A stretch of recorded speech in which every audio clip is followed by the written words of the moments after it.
to the moon and let me play among the stars. Let me see what spring is like on Jupiter. 연말정산. 연말정산. 정의. 나 내릴 수 있다. 간단하게. 있어요? 뭐 다 알죠? 그죠?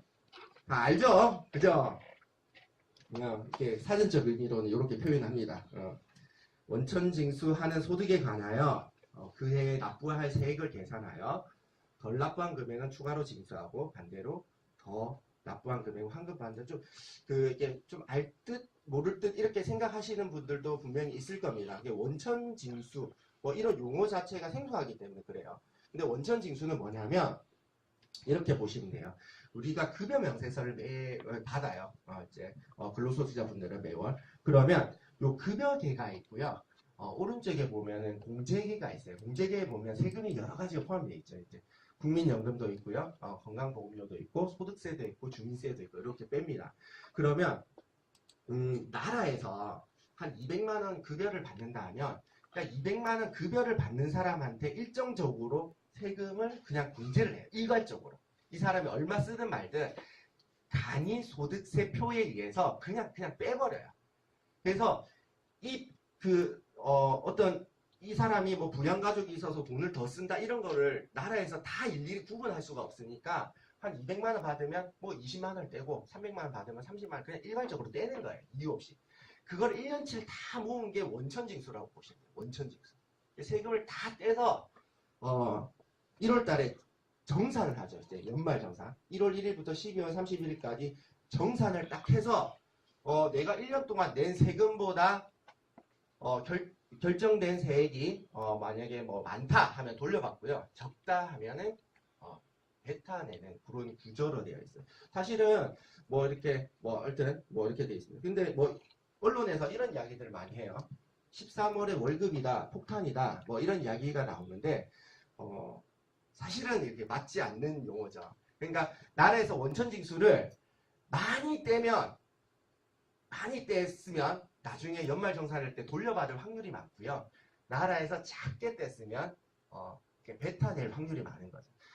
딱 한 2년 전이에요. 2016년도에 연말정산할 때 대부분 사람들이 토해낸 적이 있어요. 물론 그때 받으신 분들도 있지만 그때 토해냈을 때 막 뉴스에서는 장난이 아니었어요. 이거 뭐 폭탄이다. 세금을 너무 많이 걷는 거 아니냐 이렇게 했거든요. 근데 너무 어렵다 보니까 월급에서 세금을 작게 뗀 거예요. 1년 동안 매월. 예전에는 100만 원을 300만 원 받았으면 30만 원 떼야 되는데 20만 원만 세금을 거둔 거죠. 작게 걷다 보니까 정산을 해봤더니 너 세금 낼 돈은 이만큼 더 내야 돼. 이렇게 돼서 뱉어내는 경우가 우리가 연말정산하면은 그 홈택스 간소화 서비스에서 그냥 기본적인 공제만 받게 되죠. 알 수 없는 공제는 직접 근로자들이 직접 찾아서 해야 됩니다. 우리가 그런 포인트를 고객들한테 이렇게 알려주는 거라고 보시면 될 것 같아요. 그래서 일단은 어떤 신용카드를 얼마 쓰면은 얼마 공제받고 자녀가 있으면 얼마 공제받고 이 부분적으로는 너무도 많이 들어보셨을 거예요. 근데 이 큰 틀을 이해를 하게 되면 매년 세금이 바뀌는 것만 그냥 습득을 하시면 이렇게구나, 이렇게 바뀌었구나, 이렇게 불리해졌구나, 이렇게 유리해졌구나를 한 번에 알 수 있어요. 그래서 그런 취지로 이야기를 좀 드리는 겁니다. 최근 자료예요. 최근 자료. 2016년도 우리는 이제 내년 1월에 연말정산을 하게 되면 2018년 거를 하게 되는 거죠. 그죠? 그래서 재작년 겁니다. 재작년에 연말정산한 그 인원이에요. 1774만 명 중에 돌려받은 인원이 한 몇 프로 정도 될까요? 그죠? 이야기 드리겠습니다. 퀴즈. 67% 정도가 돌려받고요. 나머지 33% 정도는 뱉어냈다. 그러면 물론 소득 기준이라든지 부양 가족 수라든지 이런 게 차이가 나겠지만 요 1인당 돌려받은 금액이 있어요. 나머지 이 1183만 명 중에 돌려받은 평균 금액은 51만 원 정도 됩니다. 그래서 요거는 그냥 참고로 그냥 하시면 될 것 같아요. 그래서 이제부터 소득공제, 세액공제가 나와요. 사전적 의미를 좀 보면 한번 읽어보시겠지만 내용이 또 쉽지는 않을 수 있습니다. 늘 익숙하신 분들은 아무렇지도 않지만 제가 간단하게 설명을 좀 드릴게요.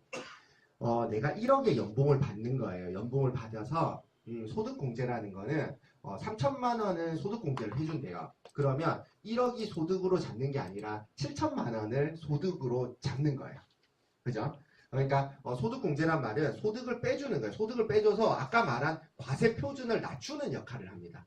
이익되는 아까 표 있죠. 뭐 6%, 15% 이 표 있죠. 그 구간을 낮춰준다라고 생각을 하시면 될 것 같고 세액공제는 이 소득공제를 받고 난 뒤에 산출된 세금을 내야 되는 금액에서 세금을 빼준다라고 생각을 하시면 돼요. 그 소득공제는 소득을 빼주는 거고요. 세액공제는 내가 총 내야 될 세금에서 세금액을 차감해준다라고 생각을 좀 하시면 될 것 같아요. 그래서 좀 요 표가 있어요. 요 표가 이 용어들에 익숙해져야 이렇게 습득 이렇게 이해도가 좀 높아지거든요. 그래서 총 급여액은 쉽게 이야기하면 우리 연봉이 아니에요. 연봉에서 기본적인 공제를 뺀 금액이에요. 그거는 우리가 계산할 필요 없어요. 뒤에 가서 한번 더 설명을 드리는데 총 급여액에서 소득 공제를 빼면요. 소득을 다 공제해 주는 거죠. 그래서 내가 한 5천만 원 벌었는데 한 2천만 원은 소득 공제, 그럼 3천만 원 번 걸로 해서 이익 구간이 정해져서 과세 표준에 의해서 세율이 곱해집니다. 그러면 산출된 세액이 나와요. 원래 이 세금을 내야 되거든요. 해야 되는데 여기에 세액공제 항목들이 있어요. 이 항목들을 빼주게 되면 결정세액이라는 게 나와요. 제가 빨간 글씨로 적어놨잖아요. 그래서 이 결정세액이 굉장히 중요하다는 거죠. 우리가 연말정산을 하는 목적은 결국은 결정세액을 낮추는 데 의미가 있다라고 생각을 하시면 될 것 같아요. 결정세액. 자, 결정세액을 하려면 그게 뭐예요?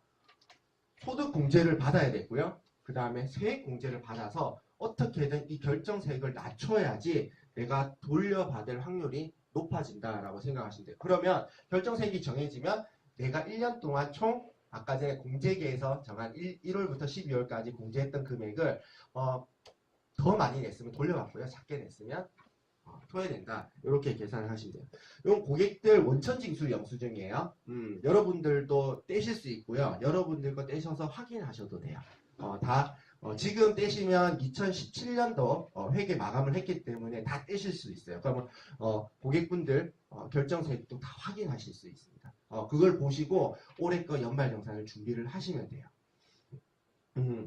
자, 원천징수 영수증이에요. 여기 뭐 잘 안 보이겠지만 어찌됐든 보통 이제 그 원천징수 영수증 때문에 많이 나오시는 분은 한 5장까지 나오고요. 작게 나오시는 분은 보통 3장 정도 나와요. 기본 3장이라고 보시면 돼요. 3장에서 5장 사이는 무조건 나온다. 그러면 요 연봉 금액이 나와요. 이분은 한 4,500만 원을 받은 거예요. 그리고 여기 밑에 보시면 기납부세액이 나옵니다. 2017년 동안 1월부터 12월까지 총 냈던 금액이 다 나와 있어요. 제가 이제 안 보이겠지만 그리고 좀 결정세액을 확대해 볼게요. 여기 보시면 22번 항목에 결정세액이라고 나와 있어요. 100만 원 정도 되죠. 그죠? 그러면 이 기납부세액이 잘 안 보이겠지만 110만 원 정도 되거든요. 110만 원 정도. 이분은 그러면 한 10만 원 정도 돌려받았구나. 생각을 하시면 돼요. 그래서 아까 제가 소득공제는 그 연말정산은 뭐라고 했죠? 이 결정세액을 최대한 낮추는 게 목표다. 이거를 어떻게 낮추느냐는 이제부터 들어갈 거예요. 자, 이분은 결정세액이 100만 원인데 예를 들어서 이거를 10만 원으로 만들어버린 거예요. 예를 들어. 그러면 돌려받는 금액은 어떻게 된다? 100만 원은 돌려받는다. 왜? 기납부세액이 110만 원이니까. 이렇게 이해를 하시면 돼요. 연말정산 다른 거 다 필요 없다. 어떻게 하면 이 결정세액을 낮추느냐? 이게 목표다. 이해되시죠? 이제 헷갈리면 안 돼. 그죠? 네, 다음은 뒷장이야, 뒷장. 뒷장인데, 2번째 페이지인데, 요렇게, 표들이 막 어렵게 나와 있어요. 하나 뜯어보면 아무것도 아니에요. 아무것도. 근데 왼쪽 편은 소득공제 항목이고요. 오른쪽 부분은 세액공제 항목이에요. 요거만 결정을 하십니다. 여기 보면 총급여에서 뭐 소득공제를 하고 그 다음에 근로소득 금액이 나오고 소득공제를 다 받아서 과세표준이 나오고 과세표준의 세율을 곱하고 그리고 그 다음에 세액공제를 해서 결정세액이 결정되거든요. 이 절차를 한눈에 보셔야 돼요. 자, 이걸 간단하게 정리하면 이렇게 돼요. 아까 이 표를 이 왼쪽 오른쪽에 있는 표를 간단하게 정리를 하면 이렇게 되어 있어요. 자, 세전연봉이라고 표현되어 있죠. 세전연봉에서 비과세 소득을 빼면 총근로소득이 나와요. 총근로소득에서 소득공제 항목을 떼고 과세표준이 적용되고 세율 적용을 하면 산출세액이 나오고 산출세액에서 세액공제되는 항목을 빼고 결정세액이 결정돼요. 그럼 기내합부세액을 빼서 플러스 마이너스를 결정하게 된다라고 보시면. 그러니까 우리가 지금 해야 될 거는 요 항목만 제대로 알고 있습니다. 자, 서두가 길죠, 그죠? 서두가 중요합니다. 요것만 알면 사실은 안에 내용은 아무것도 아니에요. 그때그때 업데이트 하시면 되니까. 그리고 네이버 찾아보시면 되니까. 자, 소득공제에는 이 5가지 항목만 유념하시면 됩니다. 자, 근로소득공제랑 이렇게 주택 관련 공제가 쭉 나와 있는데, 위에 보시면 파란색으로 되어 있는 두 항목 있죠. 요거는 여러분들이 신경 쓸 필요 없다. 내가 어떻게 한다고 해서 전략되는 게 아니라 그냥 나라에서 정해진 금액으로 이 정도 소득을 받으면 이 정도 내야 돼라고 그냥 결정돼 있다. 그래서 요 두 항목에 대해서는 건드릴 필요 없고 앞으로 이 3가지 항목을 어떻게 좀 요리하느냐에 따라서 소득공제를 더 받을 수 있다 없다가 결정된다 이렇게 보시면 될 것 같아요. 자, 세액공제는 5가지 항목이 있어요. 근데 또 위에 파란 거 있죠? 근로소득 세액공제. 요거는 신경 쓸 필요 없다. 왜? 이 정도의 세액이 결정돼 있으면 이 사람은 이 정도의 세액공제를 해준다. 이게 나라에서 정해져 있어요. 이건 아실 필요도 없어. 그러니까 밑에 4가지만 체크를 하시면 돼요. 자, 요걸 더 간단하게 표로 또 바꿔봅니다. 더 간단해졌어요. 그죠?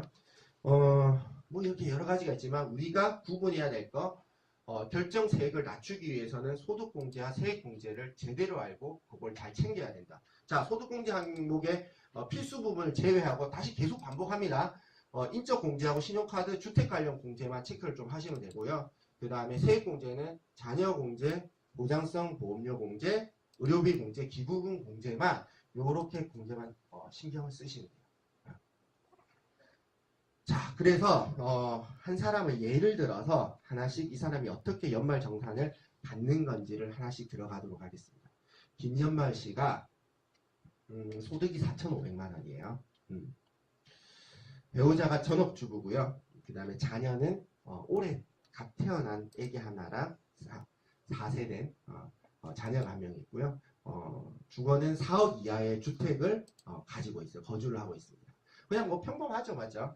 두 이제 자녀가 있고 4억짜리 주택이 있으면 뭐 그냥 평범합니다. 뭐 일반적으로 있는 거죠. 외벌이를 하고 있고 이렇게 주부고 배우자는 뭐 이분들 4,500만 원을 받는 김연말 씨의 연말 정산을 한번 해보도록 할게요. 제가 아까 어떻게 했죠? 이 소득공제 항목의 5항목 중에 2항목은 신경 쓸 필요 없다. 그래서 그냥 넘어가겠습니다. 근데 그래도 우리는 고객들한테 혹시 물어보면 설명을 해야 되니 요 참고로 아시면 돼요. 이런 표에 의해서 그냥 결정이 돼요. 4,500원을 받으니까 얘는 이 구간에 들어가는 거죠. 그죠? 그래서 그냥 공제해줘요. 이렇게. 이거 신경 쓸 필요 없어요. 자동으로 계산돼요. 우리가 뭐 계산기 두들 필요 없어요. 자, 뭐 국민연금 이거 어쩔 수 없어요. 맞죠? 급여 명세서에 다 찍혀 있어요. 이런 것도 신경 쓸 필요 없다. 그 다음부터 이제 인적공제가 들어가는 거예요. 인적공제. 내가 연말정산을 하니까 기본적으로 150만 원을 무조건 공제를 받아요. 배우자가 있으면 배우자 150만 원이고요. 부양가족 아까 자녀가 있으면 150만 원. 아까 이 김연말 씨 같은 경우 자녀 둘이고 배우자가 또 소득이 없는 주부고 하니까 얼마나 공제 받아요? 한 600만 원 공제를 받겠다 이렇게 생각을 하시면 되죠. 그죠? 그리고 나서 옆에 본인이든 배우자든 부양가족이 이런 상황이 처해지게 된다면 추가로 더 공제를 받을 수 있어요. 그래서 경로 우대 만 70세 이상 이런 표고를 한번 보여드릴게요.